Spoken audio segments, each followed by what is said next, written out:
Bueno, es lo mismo en el consulado, ¿no? Tenemos como todo súper estricta ahora. Así es. No, nos va a dar gusto. De hecho, hoy ya abrimos el museo con Indira, está ya viniendo porque está dando la charla introductoria. Sin embargo, ya estamos abriendo y estamos abriendo con todo, tienda, restaurante, todo. Felicitaciones, qué trabajo, ¿no? Para abrir de nuevo. Sí, pero estamos muy contentos por eso. Yo siento que va a ser, que es trascendental para la institución regresar al modelo presencial. Sí. Creo que volver a estar en marco, aunque estemos con Susana a distancia, respetando todos los códigos, es un paso adelante. Exactamente. ¿Verdad? Sí. Entonces, pregunta, investigación, Marco, ¿quién le va a dar acceso a las personas que vayan entrando? Fanny y yo Okay, vamos a estar, ya estamos Oye, como Ray Smith anfitrionas. no está todavía. No lo encuentro entre los participantes en la sala de espera. Déjenme No sé si usted marcarle, conoce el perdónenme un nombre. segundito, déjenme marcarle. Y aquí también nos acompaña el profesor Mario Alberto Díaz, director de la Prepa 20, con los que vamos a estar trabajando. Y ahorita placer, esperamos a Qué Roberto rico, Fernández bueno. de la Prepa 20. Vamos entonces a buscar a Ray Smith. Dice que ya está en el Zoom y que nada. Entraría con otro nombre porque no se ve. Hay un iPhone 4 que no tiene nombre, los demás sí tienen, pero no son. Pues van a tener que ligar la esta para allá.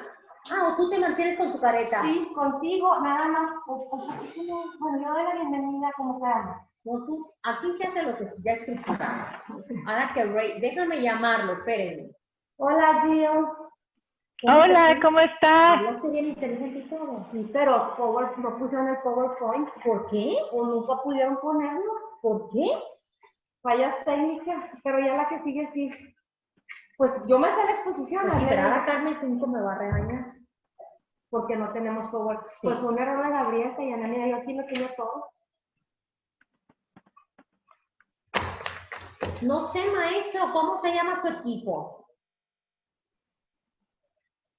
Es un iPhone 4. Es iPhone Ray Smith. Espérame, a ver si te estamos dando acceso. Mantenta. Estamos bien, ¿eh? Estamos bien con el tiempo y todo, no worries.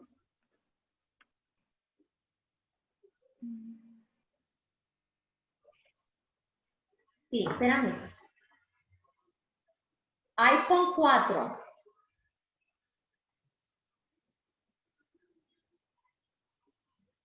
Ok, a ver, lo está solicitando otra vez porque se había salido.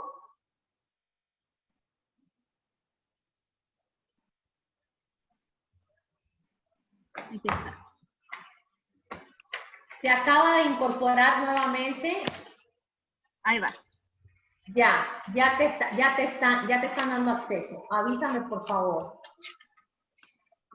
Ay, creo que para hacerlo con anfitrión tiene que ser ahí desde Done, su computadora.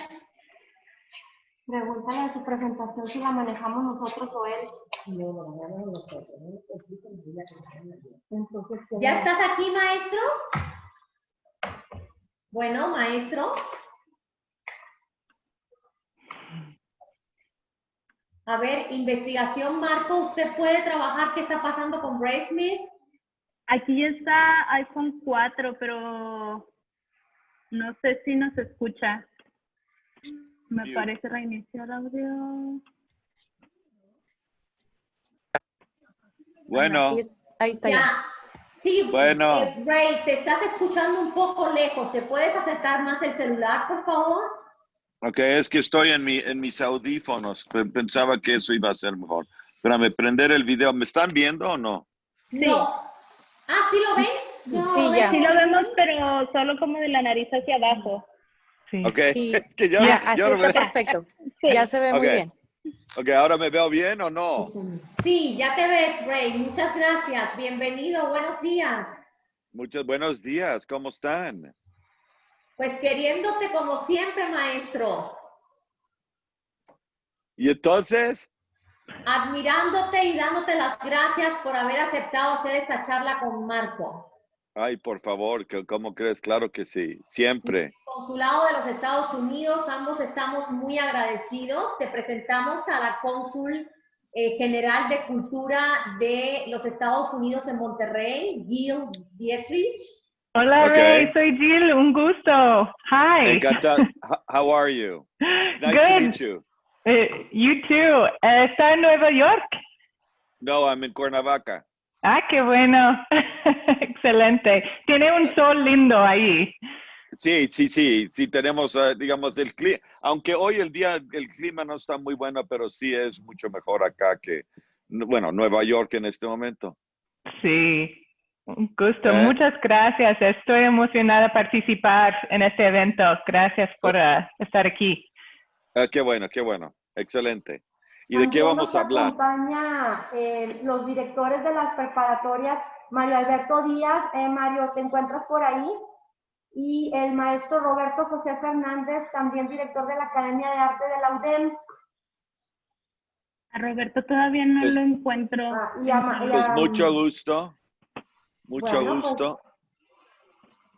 A ver, Pues yo creo permítame que un ya vamos segundito. a dar inicio, Kenia, si gustas aceptar a todas las personas todos. que están haciendo fila, ya tenemos 130, wow.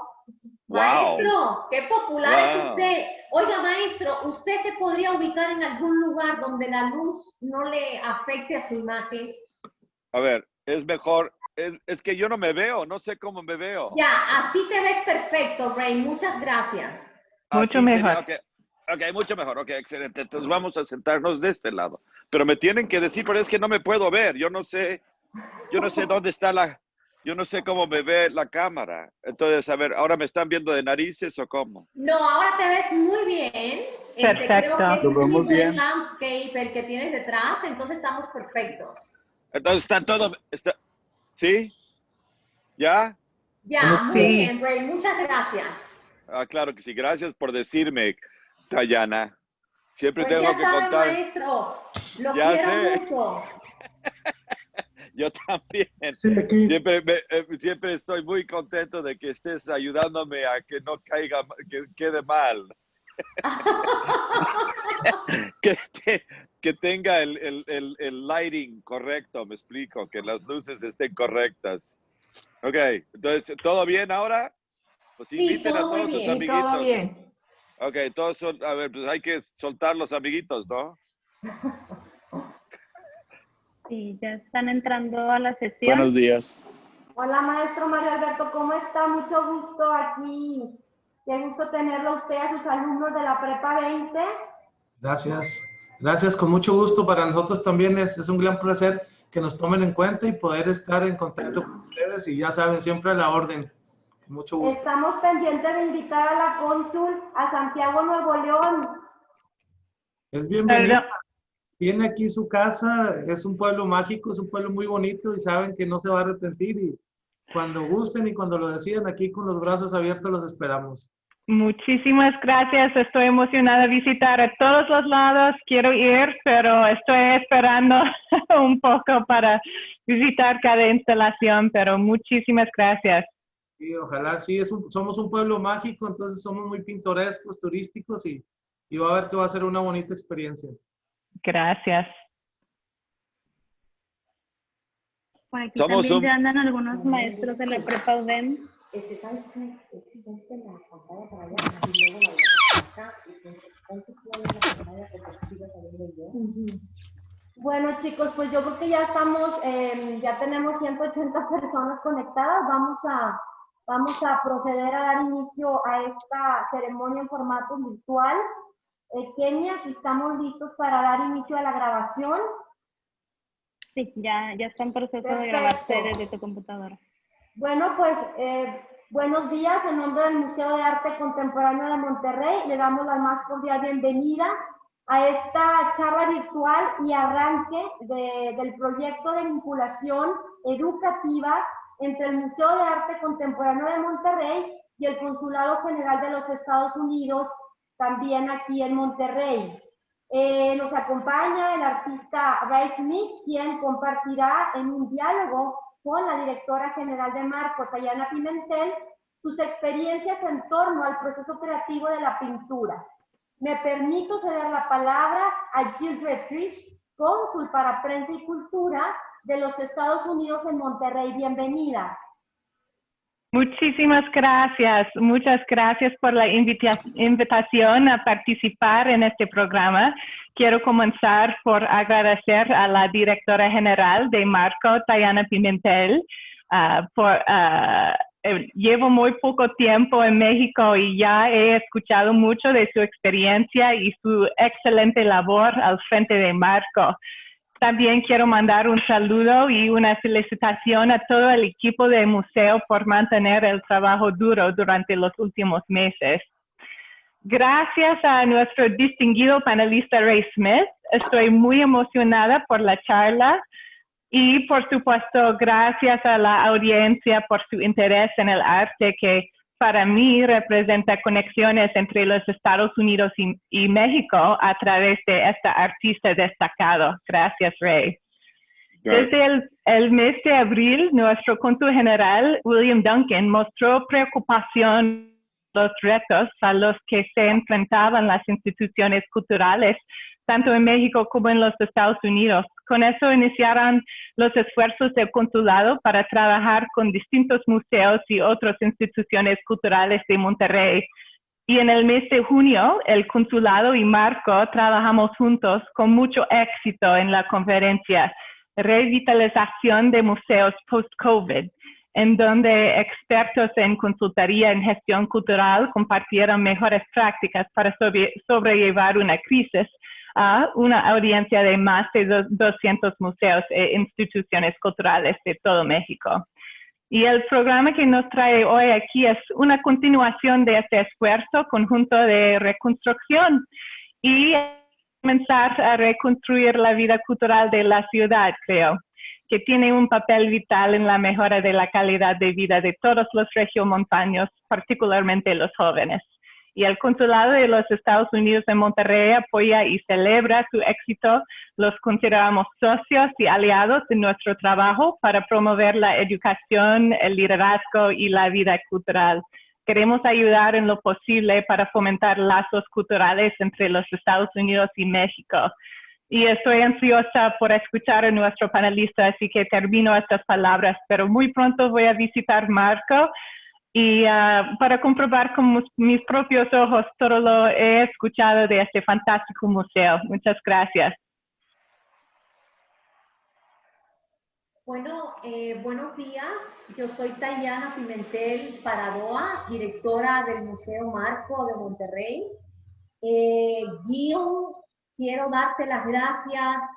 Por favor, hácelas extensivas a nuestro cónsul general de los Estados Unidos en Monterrey, que han sido una institución hermana y muy solidaria con Marco en este difícil año de nuestra vida institucional. A los directores de las carreras y de las preparatorias que se han mantenido comprometidos con el programa pedagógico y educativo de este museo, que confían en los conocimientos que nosotros les brindamos al público. Muchísimas gracias por estar hoy aquí el día de hoy.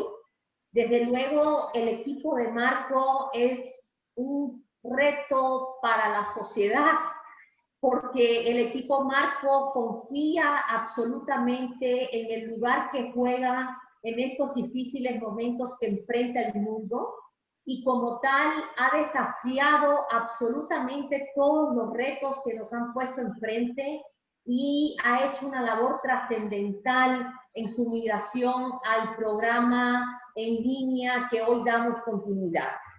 También creo que es importante señalar que el día de hoy Marco comienza sus actividades presenciales evolucionando a un modelo híbrido de institución, pero aprendimos mucho del acercamiento que se puede tener con las nuevas generaciones a través de esta nueva cultura en línea.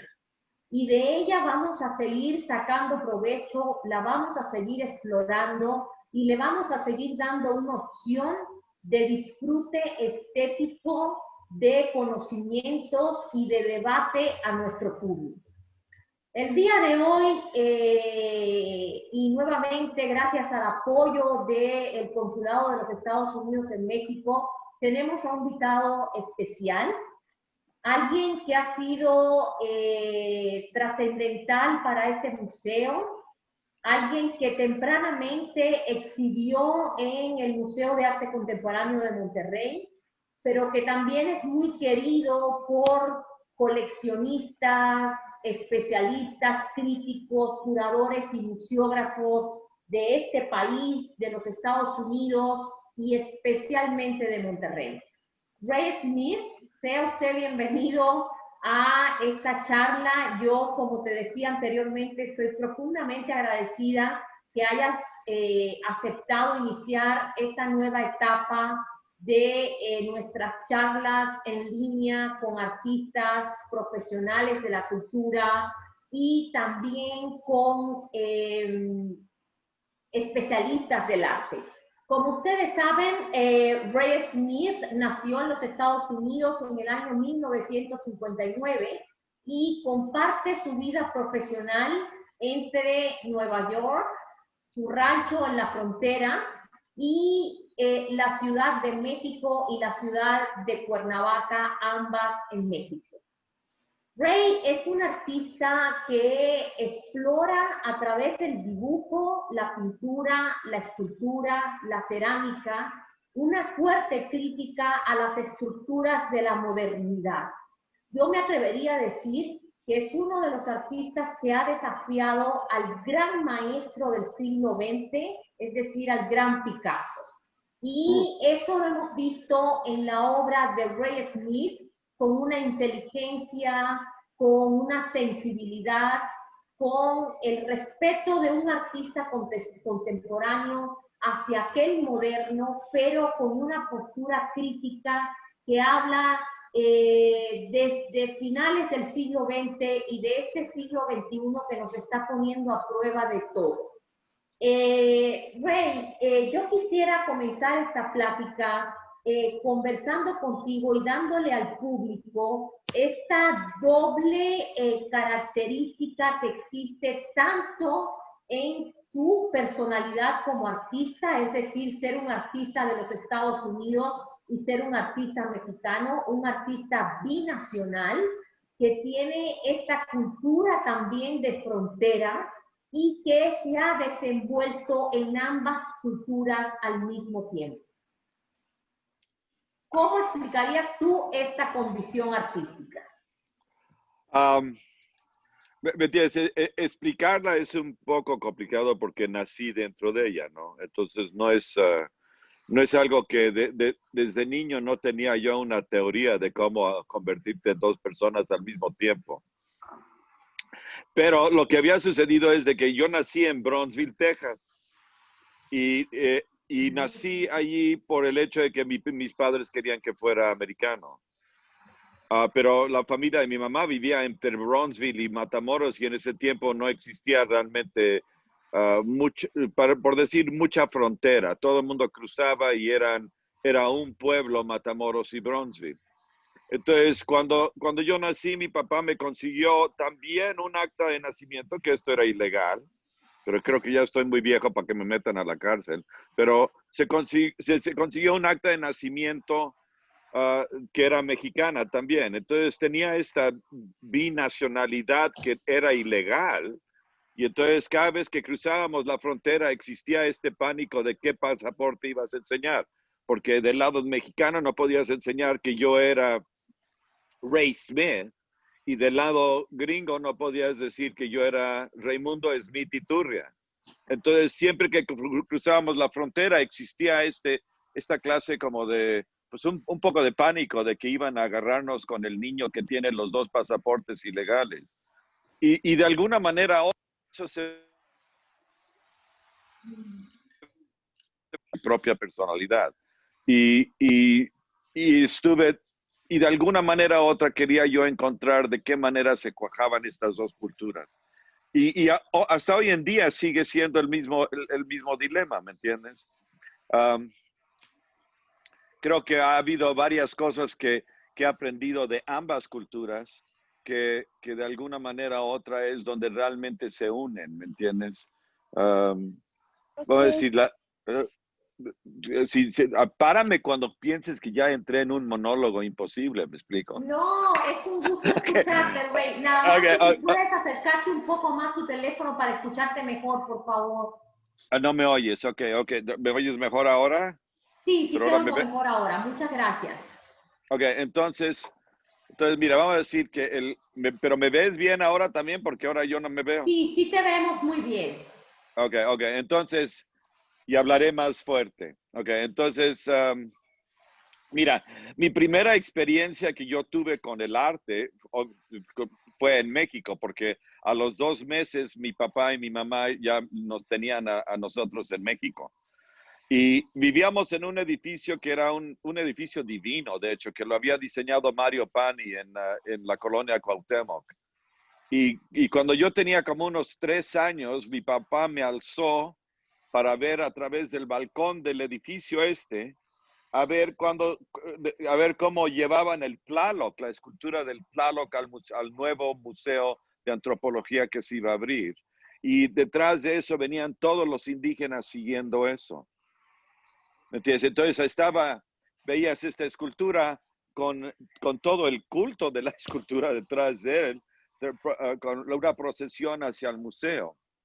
Y luego me llevaba mi papá a los Estados Unidos y llegaba yo allí al aeropuerto de Houston, que era masivo e intenso, con miles de aviones y todo eso, y una cultura donde en ese momento estaban haciendo trasplantes de corazones y el hombre iba a ir a la luna, ¿me entiendes? Entonces, no sé por qué, pero esas escenas, ¿me entiendes? El hecho del sacrificio humano en el Museo de Antropología y ¿me entiendes? Y el trasplante de corazón se me hacían puentes muy fuertes, me explico, era la misma cosa. El hombre que quería ir a la luna y en México, ¿me entiendes? Las mismas clases de mitologías. Entonces yo veía una clase de puentes donde creo que quizás algunos no las veían. Ray, yo creo que sería bueno para el público y no podríamos obviar esto porque pues forma parte de muchas colecciones en Monterrey y demás, pero me gustaría que nos hablaras un poco de la concepción de tu pintura, de esa pintura de los años 90, 80, 90. Ok, mira, yo creo que un poco antes antes de que realmente comenzara la pintura de los 80s, que es donde yo realmente entré, o donde, ¿me entiendes? Encontré una entrada literalmente, porque era después de la transvanguardia y del neoexpresionismo y una nueva figuración. Pero yo había... A ver, otra vez, perdón. ¿Cuál era la pregunta? ¿Era cómo formé ese trabajo? Sí, o sea que me gustaría, porque creo que es importante para el público de Monterrey, conocer de tu propia voz cómo fuiste armando tu discurso pictórico de los años 80 y 90. Pero si tú quieres empezar explicando cómo te posicionaste en relación a la transvanguardia, me parece una buena idea. Ok, bueno, pero sí, pero las dos cosas están muy conjugadas, me explico. El hecho era de que yo en 1980 hice un viaje a Nueva York y vi una instalación de Bruce Nauman, ok, y eso fue una de las cosas que me indicaba a mí que yo no quería irme en la dirección de un arte conceptual, porque sentía yo que Nauman cubría todo lo que de alguna manera u otra se me podría haber ocurrido a mí que yo quería cubrir. Y él era como una clase de cowboy, ¿me entiendes? En su rancho, haciendo las cosas que era como una clase como de chamán fronterizo, ¿me entiendes? Entonces yo ya estaba mucho más metido dentro de la pintura y yo veía que de alguna manera u otra se ignoraba mucha de la pintura mexicana a través de la contemporaneidad de ese momento en los Estados Unidos. Entonces, si yo estaba en los Estados Unidos, me consideraban a mí el mexicano. Y si venía yo aquí a México, me consideraban el gringo. Entonces, como que no cabía en ninguno de estos dos lugares. Y acabé leyendo un libro de Fernando Pessoa, que de hecho es un poeta, escritor portugués que escribía con muchos diferentes nombres. Y de hecho había creado él toda la escena literaria de Lisboa, y todo era una ficción básicamente, porque él era todos los diferentes poetas que de alguna manera iban teniendo un discurso los unos con los otros. Y eso se me hacía muy, muy interesante. La manera en la cual él estaba adoptando todas estas diferentes personalidades como si fueran diferentes personajes dentro de una novela. Pero él ahora era todos los diferentes actores en este cine, ¿me entiendes? Ok, entonces, pues más o menos yo iba siguiendo el arte contemporáneo en los Estados Unidos y sabía que ya se venía una ola de una pintura nueva. Y veía que México también había tenido una historia, como te dije, que se había ignorado en los Estados Unidos. Y que de esa manera era como crear una clase de pintura que era una traducción entre lo que los Estados Unidos consideraba que era su vanguardia y lo que México consideraba que era su vanguardia, ¿no? Entonces, pues te puedes regresar a cosas, por ejemplo, el hecho de que Siqueiros y los muralistas realmente habían tenido una fuerte influencia sobre todos los muralistas habían influenciado a todos los abstracto expresionistas de los Estados Unidos, a Jackson Pollock, a William de Kooning, a Philip Guston, digamos, toda una generación de artistas muy importantes norteamericanos habían sido muy fuertemente influenciados por los muralistas mexicanos. Pero de alguna manera u otra entrabas al Museo de Arte Moderno y obviamente Jackson Pollock era el primero y no era, José Clemente Orozco. Entonces, a mí, era un poquito de maldad también, porque también, ¿me entiendes? Soy de la generación punk. Entonces, mi intención era como frotarle en la cara a la cultura norteamericana y particularmente al Museo de Arte Moderno, de que, hey, espérate, no le pusiste atención a los mexicanos. ¿Entiendes? Ellos trajeron la vanguardia europea a este continente, pues, ¿qué? 50 años antes que los gringos. Entonces yo sentía un orgullo de México por la capacidad de diseño y la antigüedad de la cultura. Y luego tenía un orgullo norteamericano que era de la modernidad y de la, ¿cómo se llama? De la innovación y de la ingeniería, ¿me entiendes? El ingenio de los Estados Unidos. Entonces, pues, de alguna manera u otra quería yo conjugar esas dos cosas. Y había entrado también al estudio de Andy Warhol en 1976 y me encantaba la idea de que Andy Warhol se consideraba él como un artista que era el que había inventado el pop art. Pero al mismo tiempo también yo veía que Diego Rivera era un pop artist, me explico. No más que diferentes popularidad, ¿me entiendes? Diferentes que ¿Perdón? sí, que serían diferentes ¿cómo le dices? Artesanías, ¿me entiendes? Eran diferentes artes populares, pero era una cosa que siempre estaba buscando el arte popular. Sí, Ray, recientemente hemos visto un nuevo cuerpo de obras tuyas que trasladan el problema pictórico a una capa de espejos. Digamos que el espejo se ha convertido en un protagonista de tu trabajo en los últimos años. A mí me gustaría conocer cómo fue que llegaste a esta idea, cómo es que tú has decidido utilizar el espejo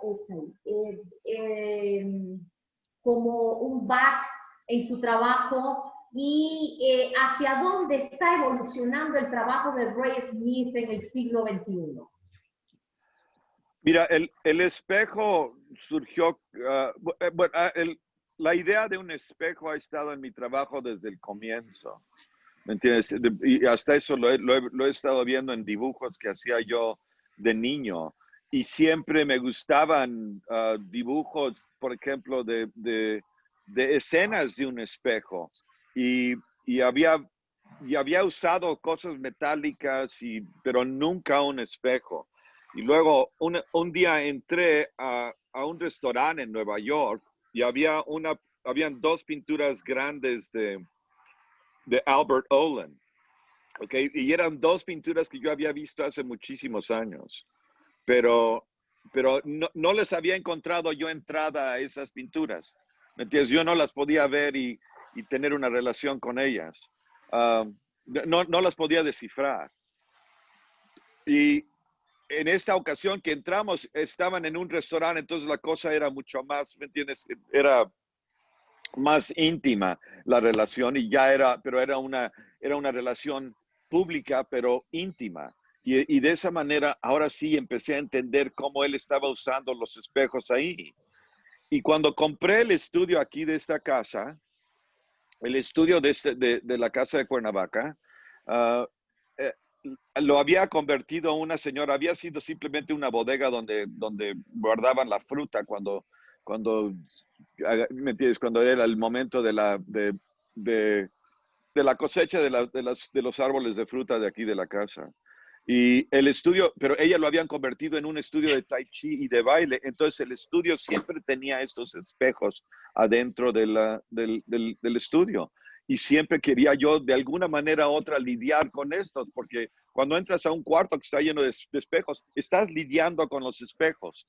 Pero lo que sucede es de que te identificas instantáneamente dentro del espejo. Entonces, de alguna manera u otra, comienza una relación que es fisiológica, es completamente diferente que con una pintura. Entonces, desde el principio se me había hecho muy interesante tratar de hacer algo con eso. Y luego lo fui intentando y ahora estaba viendo espejos por todos lados y veía, ahora cada vez que veía un espejo pintado, vamos a decir, el menú en un restaurante donde con letras blancas escribían el menú, o alguna clase de publicidad de una cervecera o lo que sea que estaban sobre espejos, me empezó a influenciar muchísimo. Y no sé cómo decirte, pero es que ahora, digamos, desde mi infancia, yo aprendí a hacer pintura, ¿me entiendes? Físicamente a hacerla, desde el polvo.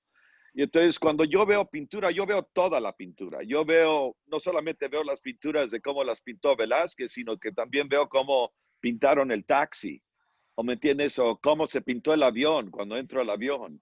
¿Me entiendes? ¿Qué clase de pintura usan para todo eso? Porque yo aprendí pintura desde el punto de vista de eso. Entonces, toda esta cosa de cómo se adhería la pintura al vidrio, y luego cómo de alguna manera u otra, dependiendo del grosor del vidrio, existía un espejo de la misma pintura. ¿Me explico de eso? Pues, pero vamos a decir que si el vidrio tiene, vamos a decir que 6 milímetros de grueso, eso quiere decir que la superficie de la pintura está a 6 milímetros de la superficie de la plata, que es lo que está causando el reflejo. Entonces existe este punto intermedio. Todo eso a mí se me hizo impresionantemente misterioso. ¿Me entiendes? De que de alguna manera u otra estabas viendo el mismo cuarto donde estabas tú en ese momento, pero ahora estás bueno, estás tanto en ese espacio como en el espacio que es supuestamente el real, y ahora no sabes cuál es el real y cuál es el físico, el inventado.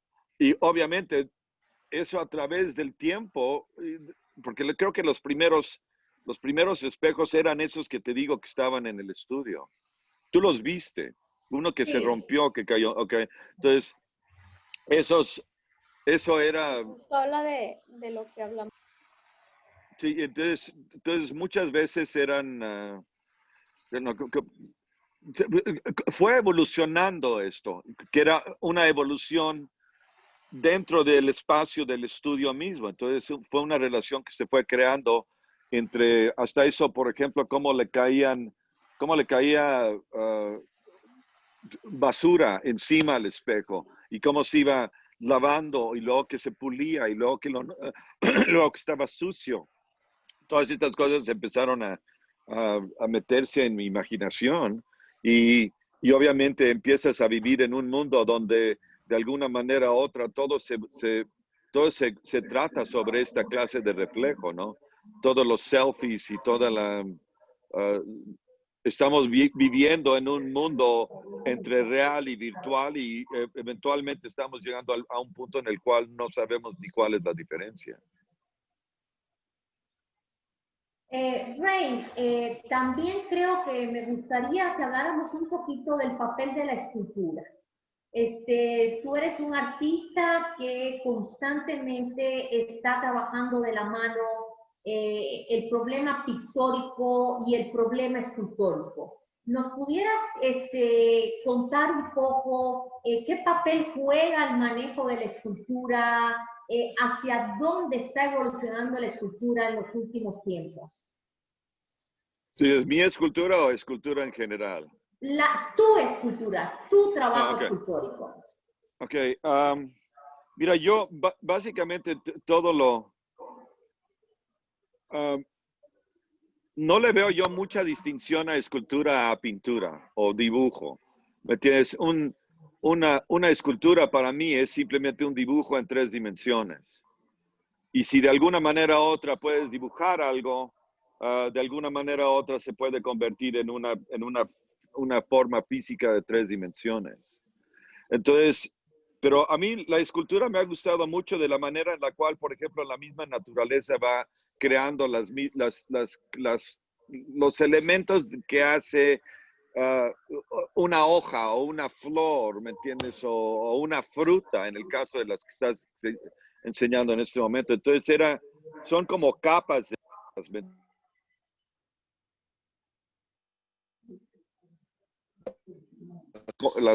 las cáscaras, ¿me entiendes? Eso tiene todos estos diferentes niveles. Entonces, siempre estoy viendo, ¿cómo te diré? Por ejemplo, en este momento estoy viendo mi jardín y veo que ya barrieron todas las flores del tulipán y se hizo un montículo de las flores del tulipán. Y a mí se me hace eso completamente perfecto. ¿Me entiendes? El hecho de que hayan juntado esas flores allí y que hay una montañita ahora de flores, se me hace como una clase como de escultura ideal. La naturaleza está constantemente produciendo estos objetos y de alguna manera u otra, pues nosotros los estamos produciendo diario. ¿Entiendes? Entonces, de alguna manera u otra, todos estamos involucrados en este mundo de 3 dimensiones que al momento que empiezas a mover las sillas es otra escultura o es otra instalación. Y siempre las pinturas yo las he visto en relación a las cosas que tienen alrededor de ellas. Entonces, de alguna manera u otra, siguen siendo parte del mismo paisaje. Comencé desde el principio haciendo esculturas pensando que iban a ser modelos para algo que iba a meter en una pintura. Entonces, y luego creo que de alguna manera u otra siguen siendo eso. Siguen siendo parte de ver cómo es que la misma naturaleza va creando el orden o el desorden, dependiendo de cómo lo veamos, y cómo es incesable lo que pasa con eso. Digamos, todos los días caen estas flores del tulipán Y todos los días llega Pedro y las barre y hace su montito. Y cada día veo ese monto de flores y digo, es una escultura perfecta. Y yo quiero ser simplemente el jardinero. Entonces, creo que quiero quitarle la chamba a Pedro y yo barrer las flores del tulipán.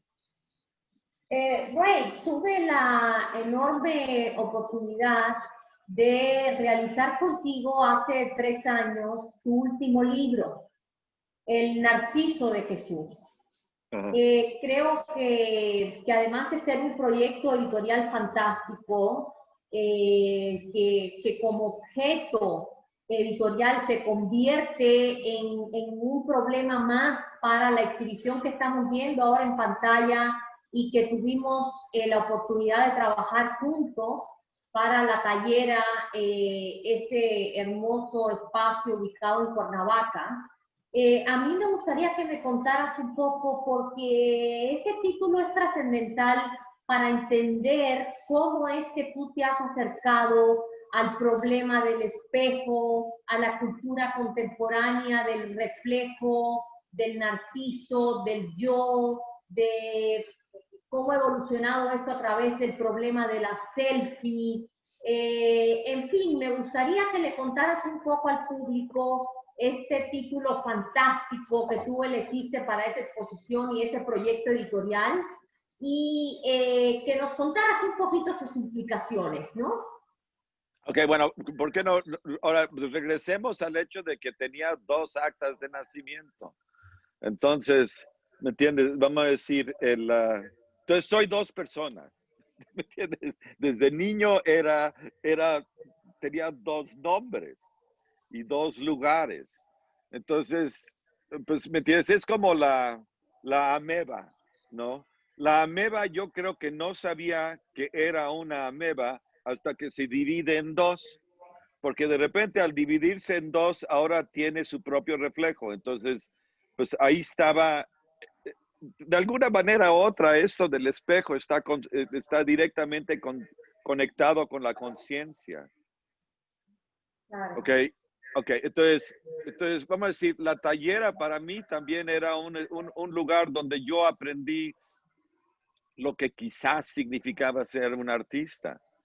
Porque yo comencé a hacer esto desde tan niño que realmente yo no sé qué es esto, ¿me entiendes? Yo nomás sé que de alguna manera u otra es la manera en la cual nosotros jugamos con el lenguaje, que de alguna manera u otra está directamente conectado con todas nuestras diferentes percepciones y que de alguna manera u otra es la manera en la cual lidiamos con la realidad o la irrealidad o todo lo, ¿me entiendes? Desde nuestros conceptos de lo artificial o lo irreal o lo que sea, de alguna manera u otra estamos aquí como estos nervios en vivo y tratando de tomar la cantidad de datos que podamos. Esto es como individuos, no olvídate de computadoras y todo eso, pero la computadora simplemente es una clase de herramienta hacia esas clases de percepciones. Entonces, de alguna manera u otra, todos los artistas y toda la humanidad sigue especulando sobre cuál es la realidad, que a final de cuentas quizás sería la verdad, ¿no? Entonces, la Tallera con todos sus ambiciones de Siqueiros y la manera que yo entré allí y vi eso de niño y era una fábrica. Bueno, pues era un taller, como un taller mecánico, y se estaban haciendo cosas que eran, ¿me entiendes? Como robots mecánicos gigantescos, publicidad. Era una experiencia muy especial y de repente que esto se abra, tú que me abras la puerta de eso, y al momento en el cual saliste corriendo de allí y me dijiste, hay que hacer una exhibición de espejos, te lo juro que yo ya había estado pensando lo mismo. Y te lo dije cuando me dijiste, ¿por qué no me ofreces una exhibición de espejos? Le dije, eso es exactamente lo que yo estaba planeando. Y tú habías visto los espejos del estudio de los cuales habíamos platicado. Entonces, de alguna manera u otra, para mí eso era mi propia como semi-explicación de los poliángulos, ¿no? de Siqueiros, ¿no? Era, ok, pues hoy en las ambulancias, es que, entonces no sé, se me hizo muy emocionante eso y ahora de repente me dejabas o me permitía eso regresar a ese estudio lleno de espejos que habíamos comprado yo y Maricruz casi 30 años antes y la memoria de la señora que había estado, que era una alemana mexicana, medio hippie o totalmente hippie, que había transformado este estudio en este paraíso en un cuarto lleno de espejos. Era como, y al mismo tiempo lo había abandonado. Entonces, de repente yo regreso a ese momento que compramos el cuarto de espejos, ¿ok? Y me acordé del camión, porque me dijo Maricruz, me dice, ¿sabes qué? Ve y cómprate tierra para el jardín, que necesitamos tierra nueva, y cómprate 3 palmeras. Y entonces fui a los viveros acá abajo y de repente llegué a un vivero y en el vivero había un camión que estaba lleno de tierra y 3 palmeras. Y cuando le dije, eso es exactamente lo que tienes en ese camión, eso es lo que yo estoy buscando. Y me dice, bueno, pues se lo podemos llevar ahorita. Y cuando cerró la puerta del camión de atrás, del camión de carga, atrás del camión decía el Narciso de Jesús. Y eso me dejó en un estado de misterio que hasta tú fuiste una de las primeras personas a las cuales les cuento la historia del Narciso de Jesús, que era ese camión que tenía ese título. Y eso no, digamos, de nuevo, no tengo ni quiero saber exactamente qué es lo que significa eso. Y entonces era el título perfecto, yo creo, para la exhibición. Y lo que estás viendo era simplemente yo jugar con ese cuarto de espejos del cual yo me había encontrado en Cuernavaca, ¿me entiendes? A una cuadra de donde Malcolm Lowry vivía y escribió Bajo el Volcán, a una cuadra también del jardín, del jardín botánico que era la hacienda de Maximiliano. Y estando en esta ciudad que ¿me entiendes? Que tiene toda esta cosa de que han estado tantos extranjeros que entran y salen de aquí, que vienen a retirarse y que luego de alguna manera u otra quedan ¿me entiendes? Al morir quedan las sobras de su existencia, ¿no? Entonces vas a las tiendas de antigüedades y encuentras todos los viejos muebles de los extranjeros que vinieron a retirarse y morir en Cuernavaca. Entonces, esto era también de alguna manera u otra lo que representaba este terreno y esta casa a través de cientos de años. Fue una experiencia muy especial para mí, Tayana, y tú lo sabes, eso era como ponerte el espejo enfrente y darte cuenta que tú estás del otro lado. Ray, yo quisiera, bueno, también hablar un poquito, me faltan 2 preguntas y espero que nos dé tiempo antes de tomar algunas preguntas del público, unas pocas, no les prometemos que podamos tomar muchas, sin embargo, cuando menos unas 5, ¿verdad, Indira? Unas 5 preguntas para que Ray las pueda contestar. Pero a mí me gustaría, como somos colegas, somos amigos, pues yo he seguido tu trabajo en las redes en esta época de pandemia y he notado un nuevo cuerpo de obras muy relacionados con la cerámica.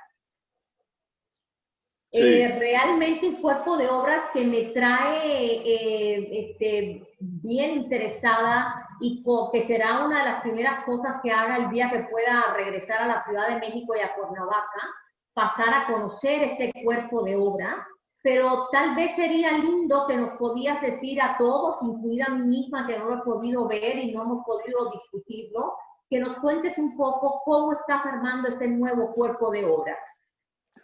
Bueno, mira, la cerámica siempre me ha interesado, porque básicamente la cerámica es muy similar al fresco.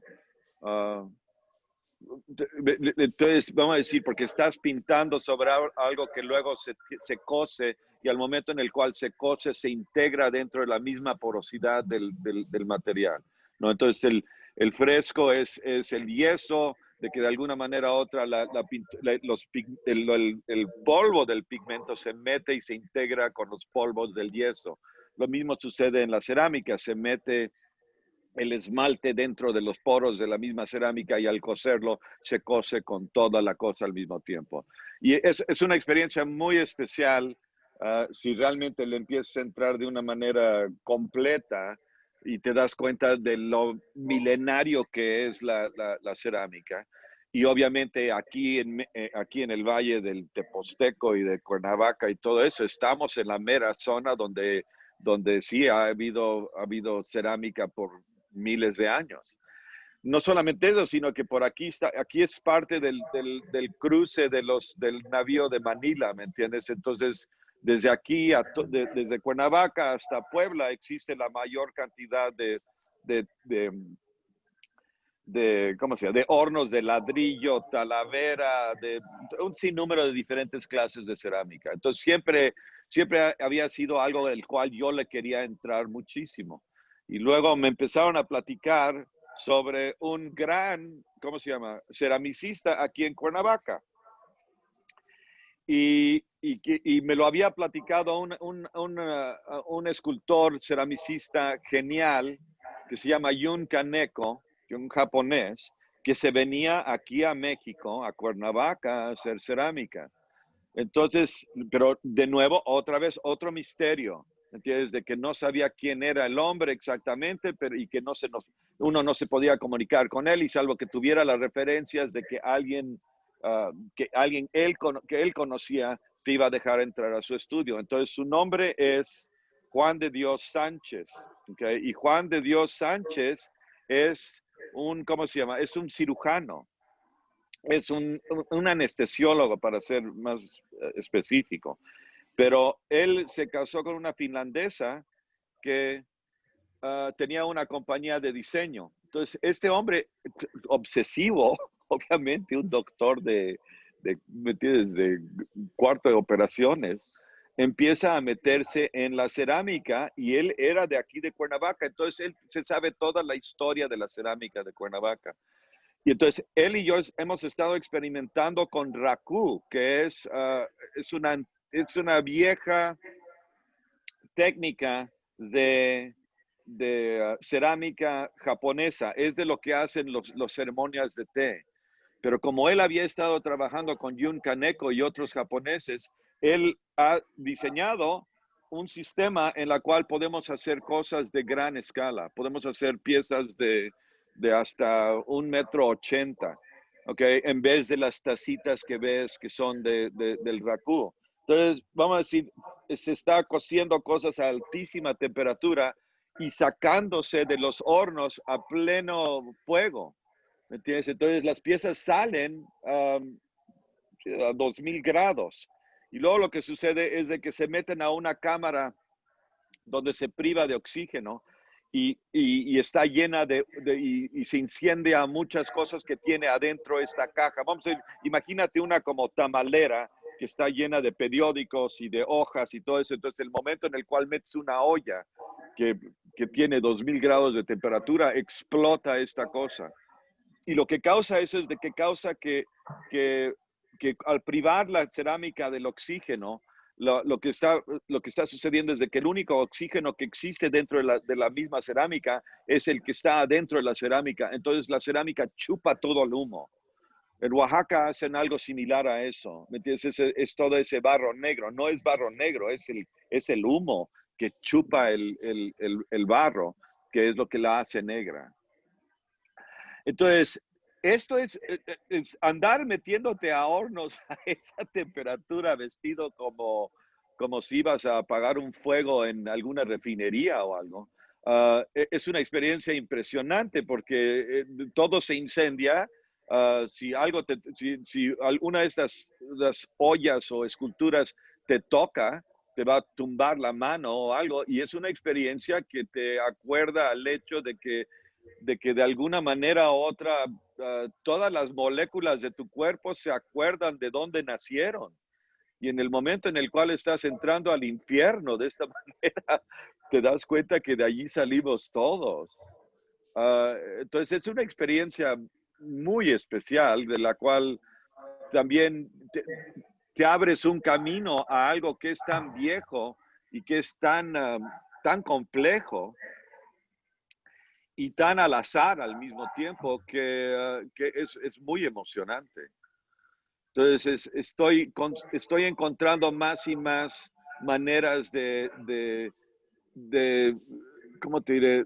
De tratar de inventar dentro de eso, pero de alguna manera u otra, todas las esculturas que yo había estado haciendo a través de los años son muy traducibles a cerámica, estructuralmente también, me explico. En otras palabras, cada pieza puede estar hecha en cerámica, es una cosa muy extraña.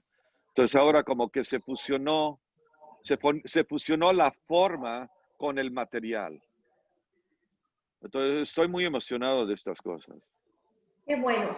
Ray, yo creo que para cerrar esta plática y darle paso entonces a las preguntas del público, me gustaría que nos tomáramos unos últimos 5 minutos que tenemos para regresar a este ciudadano binacional, bilingüe, también de frontera, y que le contaras un poco al público esta serie de obras trascendentales que tú creaste bajo el título de Border Paintings y que hiciste, digamos, una colaboración con tu pupilo, también mexicoamericano, Tonatiuh Pelisi. Me gustaría y creo que sería un buen cierre para esta plática, que nos cuentes de esta serie, de la serie de los Border Paintings. Ok, excelente. Bueno, mira, tratar de decidir una clase de pintura o de una clase de arte fronteriza, creo que a todos los que somos de la frontera es algo complicado también. Entonces no sabes exactamente dónde estás pisando. Entonces para decir que es un arte, o vamos a decir border paintings, eso era lo que se me hacía muy interesante a mí y a Tona. Es de que alguien nos había dicho que querían que participáramos en una exhibición que se llamaba Border Painting. Entonces, ¿qué iba a ser border painting? Eso es una cosa muy extraña. Entonces, empezamos con tratar de ver qué es lo que podíamos hacer en el border, específicamente, y qué era lo que existía en el border. Entonces, comenzamos con una serie de pinturas que todas obviamente tenían que ser dentro del mismo paisaje y tenía que suceder algo que no era una pintura de estudio, vamos a decir, ¿okay? Sino que era... Obviamente si iba a ser border painting tenía que ser también action painting, ¿no? Entonces, todo comenzó como una serie de chistes, pero luego la cosa no se puso tan chistosa porque comenzamos tratando de dispararle a latas de pintura con escopetas y pistolas. Algo que básicamente lo habían hecho varios artistas, pero el que más nos interesaba a nosotros era el poeta William Burroughs, ¿ok? Y entonces él agarraba pistolas y le metía balazos o le tiraba a latas de pintura.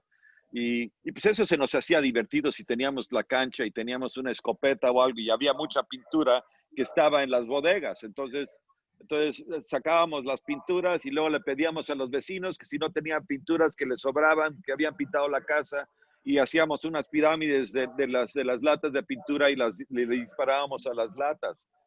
Pero luego ver todo el splash, ¿me entiendes? De todo este drama y esta violencia y ver cómo caía toda la pintura al suelo y caía sobre el suelo del desierto, te dabas cuenta que se consolidaba en la superficie de la tierra. Y entonces eran dos búsquedas. Una de las búsquedas era buscar pintura. ¿me entiendes? Para jugar con enormes cantidades de pintura. Y nos dimos cuenta también que en la frontera de México, toda la pintura que sale de la Home Depot o del Lowe's o de cualquier tienda cualquier tlapalería que venda pintura en los estados, en la frontera, particularmente en Texas, que los mexicanos del lado gringo van y juntan toda la pintura que en Home Depot le dicen oops paint. Oops, así de que, oops, de accidente, que ¿me entiendes? Alguien cometió un error al mezclar la pintura y la tienda se tiene que comer la pintura. Entonces ellos venden esas latas por nada.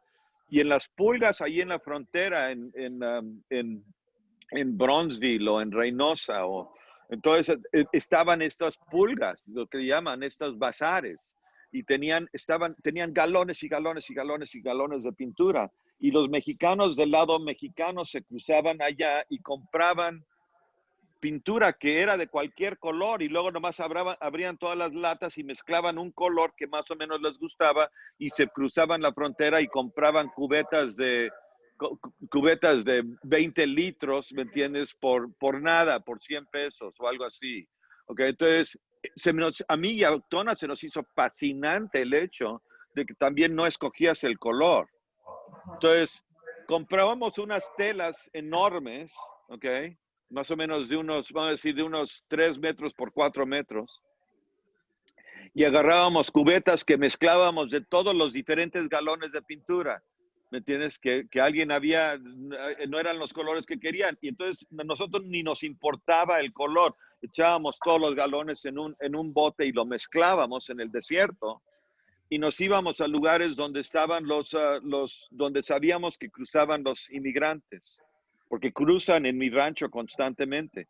Entonces íbamos a los diferentes lugares donde sabíamos que era el cruce, donde por ejemplo, había un pozo y agarraban agua allí, o si no, debajo de unos mezquites donde dormían, o nomás en el mismo camino donde andaban yendo. Y entonces agarrábamos esas telas enormes y les echábamos los 20 litros de pintura a una tela. Digamos, estás viendo la tela en el suelo y le echas 20 litros de pintura y nomás la disparces con una escoba o lo que sea, y la disparces a través de toda la tela y luego entre 4 agarrábamos la tela y la volteábamos boca abajo hacia la arena. ¿Me entiendes? En otras palabras, ahora la pintura que estaba en la superficie ahora estaba contra la arena del suelo. Y la temperatura era el mero agosto, entonces la temperatura era, yo creo que llegaba hasta 60 grados debajo de esa tela. Se hervía la pintura, en otras palabras, debajo de la tela. Y al hacer eso iba absorbiendo también la tierra que estaba del otro lado y pegándola a la tierra. Entonces, en la noche llegábamos como a las 7 de la noche y arrancábamos las telas del suelo y ahora existía toda la evidencia de cosas que ni habías visto en la superficie, porque la misma pintura se metía debajo de la tierra y estabas recogiendo objetos que estaban debajo de la arena. Y ahora todos quedaban con evidencia del cruce de humanos. Entonces eran como, vamos a decir, eran pinturas que de alguna manera u otra son enormes huellas forenses de el paso de esta gente cruzando por la frontera. En otras palabras, ahora sí fue border paintings. Entonces, habíamos conquistado, creo, el término de border painting y tenía todo el drama de esa clase de cruce, ¿me entiendes? De hecho, nos conmovió a todos porque de repente te forza eso a observar cosas que hasta eso están que están en el mismo paso de la gente que está cruzando, pero ahora tú estás observándolo ahora como si fuera una pintura. Entonces tenían casquillos de bala, algunos, y luego una piecita de una manita de una muñeca, o una pieza de zapato, o un pañuelo, o cosas que ni la gente quizás hasta sabía que había perdido. Fue muy emocionante esto. Bueno, Rey, pues entonces te doy profundamente las gracias a nombre del Museo de Arte Contemporáneo de Monterrey por esta fantástica charla. Muchísimas gracias, como siempre, por tu profesionalismo y tus palabras amenas y profundas al mismo tiempo. Muchas gracias. Quiero aprovechar estos últimos minutos para cederle la palabra a mi colega Indira Sánchez y que podamos dirigirle entonces la palabra al público. Desde mi lugar, desde la dirección del Museo de Arte Contemporáneo de Monterrey, le doy las gracias también a Gil Dietrich. Nuevamente, Gil, ha sido un gusto trabajar en este periodo de pandemia con ustedes. Ray, mi cariño de siempre, nos estamos viendo pronto y entonces dejo esta charla en manos de mi colega. Muchísimas gracias a todos los que participaron el día de hoy y los esperamos en nuestro futuro programa en línea. Muchas gracias. Gracias. Bueno, pues vamos a dar inicio a la lectura de algunas preguntas, Ray. Por ejemplo, en este proyecto que estamos arrancando educativo con el consulado, nos gustaría que compartieras la respuesta de Juan García. ¿Qué les diría el artista ponente a los alumnos de preparatoria que participan en el proyecto para motivarles a apreciar el arte desde la producción hasta la recepción del producto artístico? Ok, mira, yo creo que ahora ya después de 40 y pico años de estar haciendo esto y de más o menos saber y acordarme de lo que fue mi educación dentro de todo esto, creo que la porción más importante para mí era, yo tuve el privilegio de trabajar con alguien que creo que lo mencioné antes, que hacía pintura. Y a eso no me refiero a que pintaba, porque sí pintaba, pero él hacía pintura. Entonces, entre más tiempo ha pasado, yo me doy cuenta de la pintura en todos los diferentes objetos que existe la pintura, desde el impermeabilizante que le ponen a la casa hasta el spray que le echan a la moto. Y luego, obviamente, las pinturas de Picasso o de Velázquez o lo que tú quieras. Entonces, lo más importante es entender que todas estas cosas con las cuales, de alguna manera u otra, todo el material que vas a utilizar, trata de nomás entender de dónde proviene y tratar de entender de qué manera estás involucrado tú dentro de lo que es el lenguaje que ha tenido la humanidad en relación a lo que tú estás haciendo. Y nomás para tratar de llegar a algo más claro es de que, ¿me entiendes? Imagínate en esas pinturas que ves en Lascaux, en las pinturas en las cavernas, donde los individuos se metían carbón en la boca y masticaban el carbón y luego ponían su mano sobre la piedra y escupían hasta que su huella se quedara en negativo en la piedra, ¿me entiendes? Entonces, esto es una cosa supremamente rudimentaria. Era o mascar tierra o mascar, ¿cómo se llama?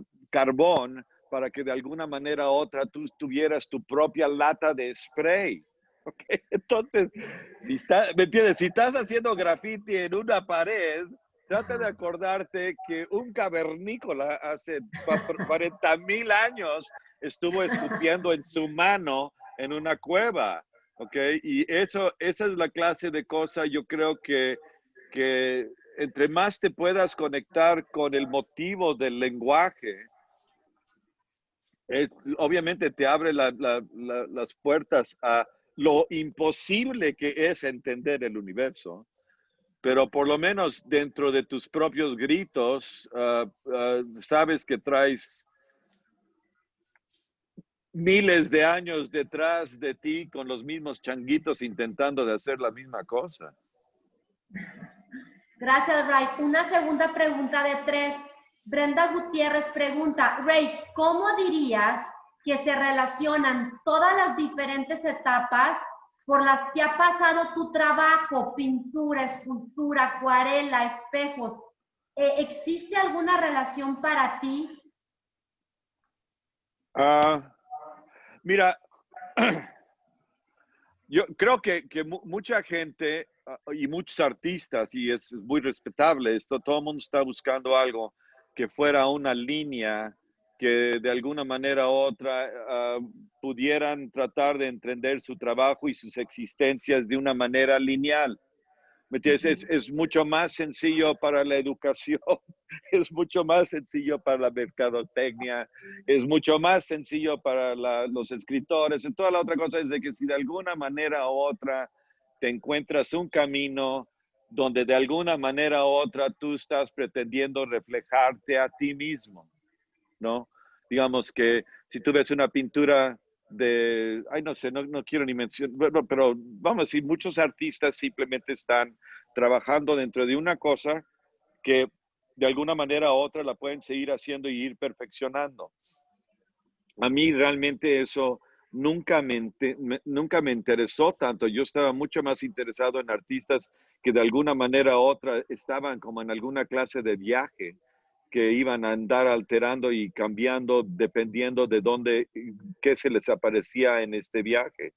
Entonces, yo, yo, a mí me gusta muchísimo lo que sucede con las cosas al azar, ¿entiendes? No cómo es que las cosas pasan de alguna manera u otra, que la vayas a ir controlando, sino que yo prefiero encontrarme perdiéndome. Es mejor dicho eso, que es de que no quiero saber quién es Ray Smith. Y como digamos, regresamos al hecho de que soy de frontera. Entonces, eso quiere decir que pues somos, Monterrey es de frontera también. Entonces, hay muchos lenguajes, hay muchos dialectos, hay muchas realidades, hay muchas traducciones, hay muchas maneras de ser.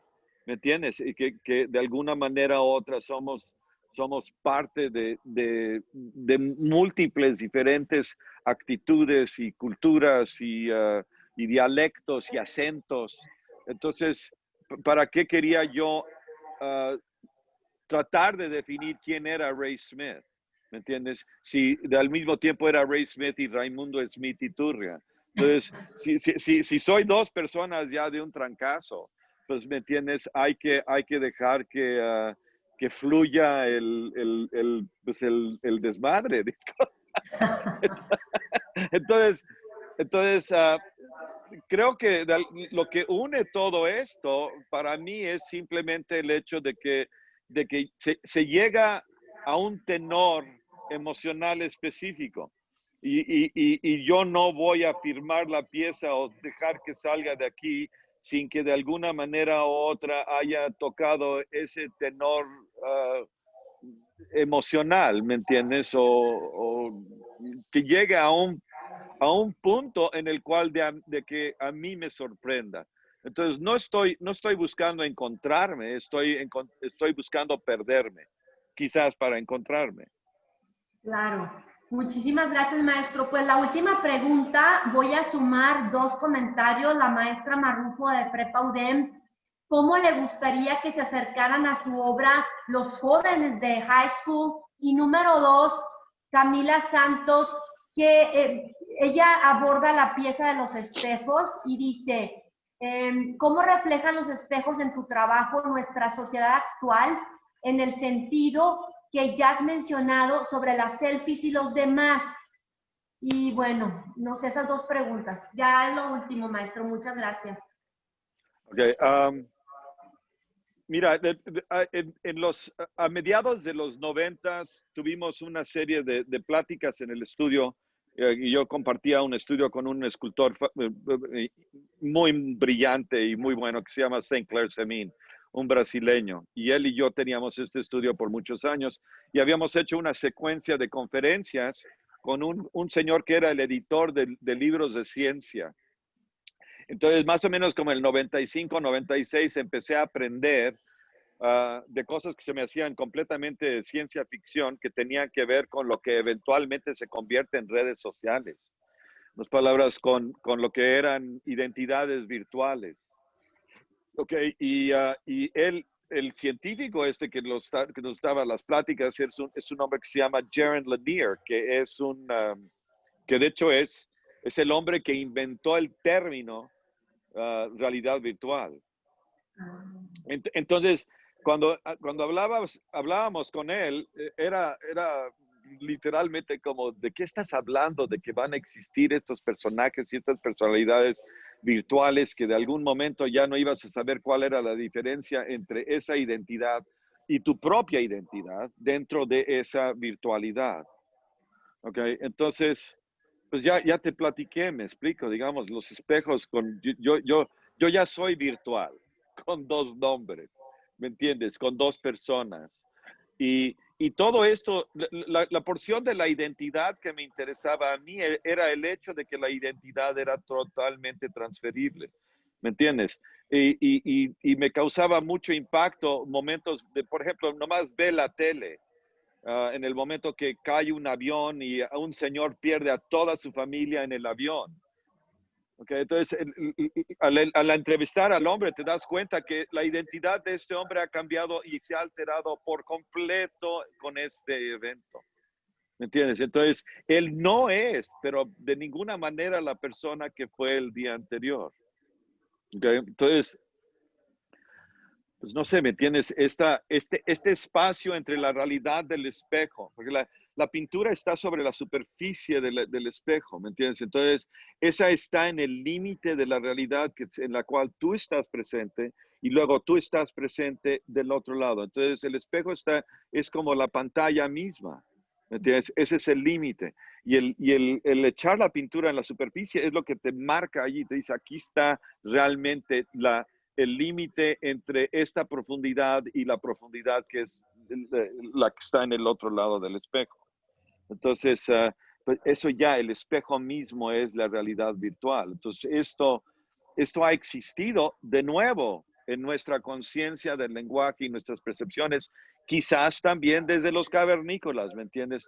Tengo otro gran amigo pintor, que en paz descanse, que siempre platicaba que él pensaba que las pinturas de Lascaux se habían hecho quizás por una cámara oscura, ¿me entiendes? Donde tienes simplemente un agujero donde está entrando la luz de un lugar y se refleja, es el primer concepto de una cámara.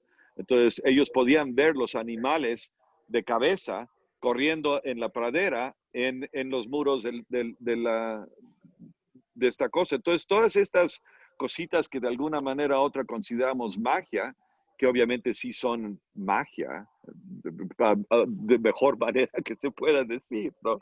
Entonces, yo no te puedo decir si existe Dios, pero sí te puedo decir que la Pietà y la Capilla Sistina son mágicas, ¿ok? Y que si existe una divinidad, pues por ahí anda.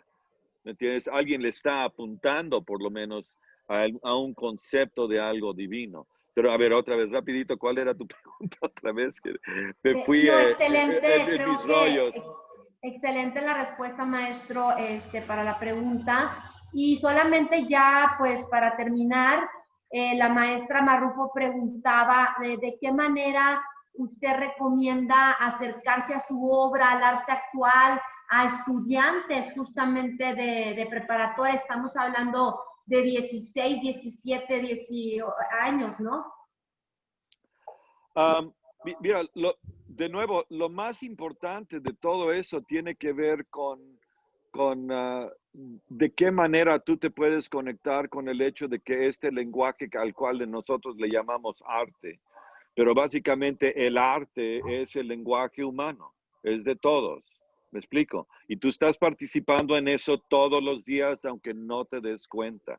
¿Entiendes? Octavio Paz siempre, me dijo una noche, de hecho, hace muchos años, me dijo que él pensaba que el arte y la poesía era testimonio. ¿Ok? Y yo le pregunté, bueno, en ese caso, ¿qué de lo que hace la humanidad no es testimonio?